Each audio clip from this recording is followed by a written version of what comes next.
So hello guys, welcome to my video for today. So gawa lang ulit ng maikling video. So Canada to Philippines ulit tayo or Toronto to Manila. So dito ulit sa John C. Munro. So ito guys, paalala lang ha, lahat ng presyo na gagawin ko dito, kahit anong oras pwede ito magbago, depende sa araw, sa panahon, at sa buwan, taon. Kasi oras-oras to talaga nababago. So paalala lang ulit, hindi ako nagbebenta ng ticket online. So ito, gumagawa lang ako ng video, pang survey, tsaka kung ano yung mga na-survey ko, yun lang, sinesend ko, sineshare ko sa aking YouTube. So mahilig kasi sa mga ganito kahit sa mga ano So hindi ko na siya patatagalin guys, so ito na, Toronto, John C. Munro. Yan, ano natin. Sorry, naibabalik.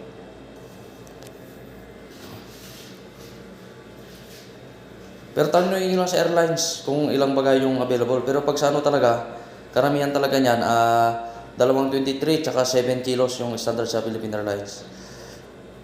So yan siya guys, Canadian dollars. 1,204 Canadian dollars. Ang Friday yan 20 of September. So yan siya, ang flight niya. So ayan ang departs sa 22 ka na kasi ang total duration 23.40 minutes. So ayan siya.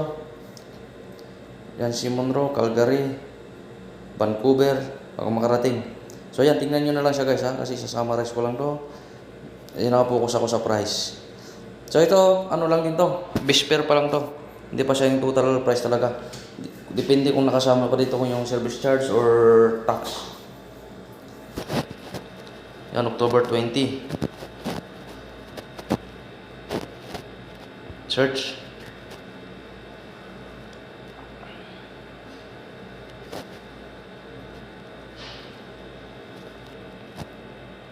So ayan 1,297.82 Canadian dollars. So yan ang duration niya, 23 hours din. 40. Pares lang din sila.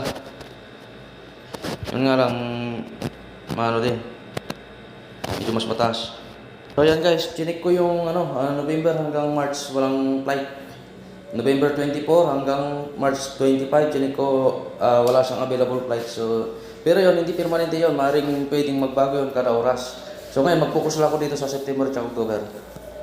So ayan punta tayo sa 25, September 25. Balik ko lang sa September. Dito na lang ako kuha ng video.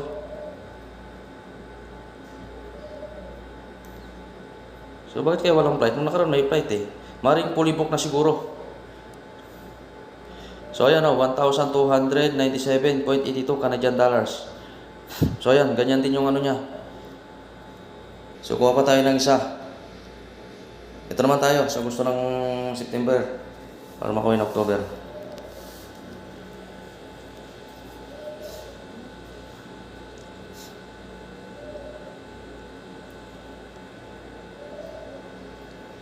Ayan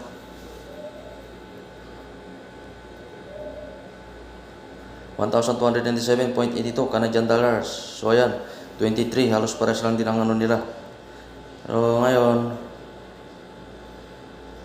focus tayo sa October. Ngayon dito sa October, sabihin natin 10.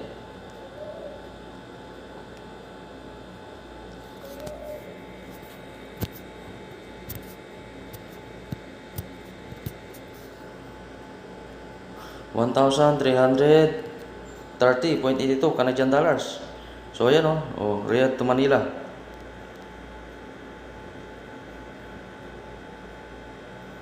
Yan, ibalik natin. So kuha pa tayo ng isang petsa. Ano naman tayo? October 15.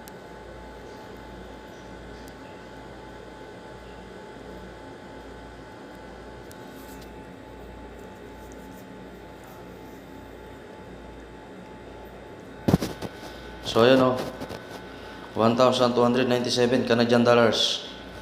So ayan lang siya. Ganun pa rin niya. So hanggang dyan, paalala lang guys hindi ako nagbibenta ng ticket. Survey lang din ako. So hanggang dyan lang aking video for today guys. So paalala ulit Ito maaaring magbago. Yung mga sinerch ko na walang flight, maring malagyan din yon. So depende siguro sa Philippine Airlines kung may schedule sila or maring fully book na kaya walang flights. So hanggang dyan lang aking video for today guys. Maraming salamat guys. Hanggang sa aking mga